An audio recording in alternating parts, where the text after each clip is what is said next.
Dengan kenaikan harga emas yang mendadak, menyebabkan ramai orang berpusu-pusu membeli emas. Ramai yang bersikap FOMO, fear out missing out.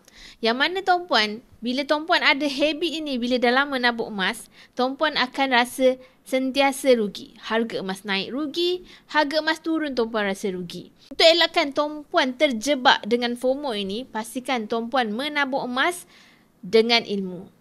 Dan tuan-puan, kita nak menabung emas ni tak perlu monitor harga setiap hari.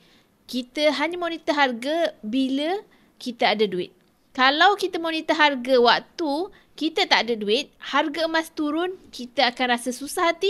Harga emas naik pun, kita akan susah hati.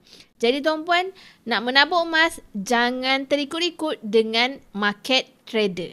Kita fokus kepada matlamat kita, iaitu nak menabung emas dengan matlamat. At the end, kita nak pastikan emas kita ni memberi manfaat kepada kita semula. Bukan sekadar beli harga rendah, jual harga tinggi. Jadilah penabung emas yang berilmu supaya tuan-puan capai matlamat dengan tenang. Boleh follow saya untuk dapatkan lebih banyak lagi ilmu emas dan keuangan.